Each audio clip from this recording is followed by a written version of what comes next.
Do you want to retire early? Do you want to travel the world?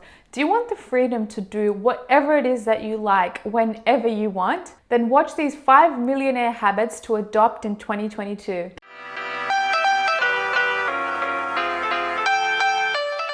Hi everyone, welcome back to my channel. Hope you guys are all doing well. My name is Sanjna and I talk all things personal finance. Now, my money journey only technically started about 3 to 4 years ago when I actually started investing my money. I'm 27 years old at the moment, and I just want this video to be a reminder for you guys that it's definitely not too late to start investing and to start adopting financial habits that will definitely help you across the years. So my money journey didn't start off too well. I was living at home, and given my dad was the only one working at the time, I obviously had a job, my brother had a job as well. We had to obviously fork out a bit of money to contribute towards the rent, groceries and other household expenses. So I didn't really have much money to be able to save for myself and also to be able to invest my money. Until of course 2 years later, I then decided to move out of home, and for some reason I was just able to take full control of my money and really start investing, and that is how I've gotten 3 investment properties now. If we look at my financial position and my net worth currently, I have about $430,000 as my net worth, and this comprises of my real estate, cryptocurrency and NFT portfolio. I do have to say that there were a few things along my journey that definitely guided me and definitely helped shape my financial mindset, but also the seeds that I planted after having read a lot of books around financial well-being and self-help. Therefore, there's no better time even for yourself to start now. Also, because it is earlier on in the year, you do have more time to achieve those wishes of yours, achieve those financial goals of yours, so that when it does come time to next year, you'll be able to be quite pleasantly surprised with yourself. So let's have a look at some of the millionaire habits that we're adopting for this year. Now, these millionaire habits have obviously come from some of my learnings from other millionaires and other books that I have read, because what better way to follow a millionaire so that you can actually learn from their mistakes and the hacks that they share to reaching financial freedom. First habit is stop overanalyzing things and actually take action. I cannot be serious about this enough. I think it's very important that yes, you do need to consume content and understand the space and do your research, but there's a limit. You need to find that fine balance, because overanalyzing and not actually taking that actionable step is actually going to hurt you more and actually push you back. You need to take small actionable steps every single day to achieve whatever it is that you want. So for example, let's say you guys want to start a YouTube channel and you've done all your research in terms of what's trending, what content to produce, all of that sort of stuff. But have you actually taken the step to sit down and figure out your shooting space and work closer towards shooting that first piece of content?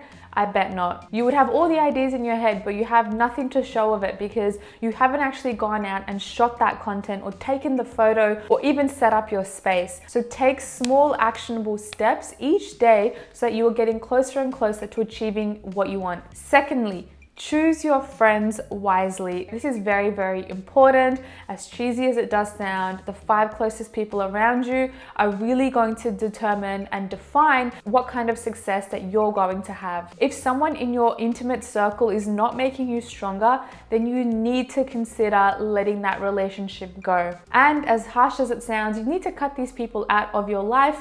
That is, if you do want to become rich and you want to become a millionaire. You do tend to see that a lot of millionaires are obviously surrounded by other millionaires around them because they want to take it up a notch. They want to be in an environment that is not only challenging, motivating, but actually providing them with value as well, so that they can learn off each other and learn off each other's mistakes. If your friend circle is not talking about personal finance, investing, starting businesses, supporting each other with side hustles, and unfortunately that's the wrong group of friends, unless, like my friendship group that I personally have is a friendship group that I have had since high school, and we don't have conversations about personal finance, and that's totally okay because they serve a different purpose for me. These are my lifelong friends that I can literally go to. They're like my sisters, so obviously I'm not going to cut them out of my life. You need to make sure that you curate your inner circle, and that is if obviously you want to become a millionaire. Thirdly, stop saying I can't. I want you to change this mindset and change the way that you say this to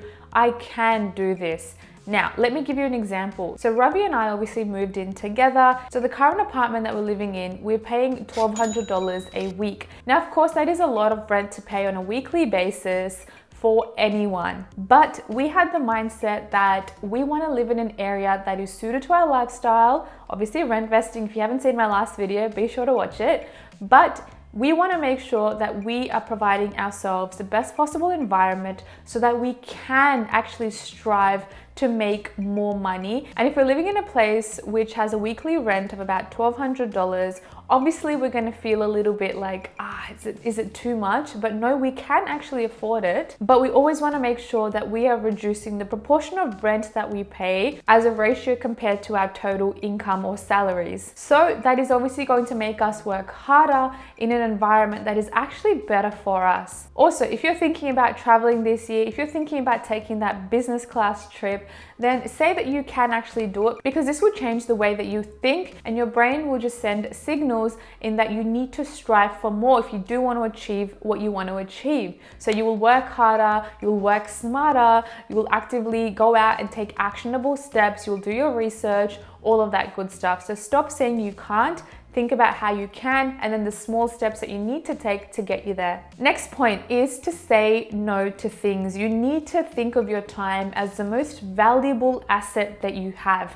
Even more valuable than the house that you've bought. Even more valuable than all the other assets that you've got, all of your investments. You are the manager of your time. You are going to have to figure out whether that aligns with your timelines or not. There's been many instances where I have actually said no to quite a few things, and I've actually seen more opportunities come of it. You don't see millionaires saying yes to every single thing. They need to figure out strategically what works for them. And that is what you need to do as well, because if you don't see what works for you and you're wasting time hanging out with the wrong crowd, doing the wrong things, that is really going to impact you, and unfortunately you're not going to become a millionaire. So you need to take the right steps, and that is saying no so that you can value your time and do things that are actually going to be productive. Last habit I want to share with you is to read a chapter of a book every single day without fail. If you continuously do this, you will form a habit, which if you don't do, you'll feel bad for not doing. It's like going to the gym.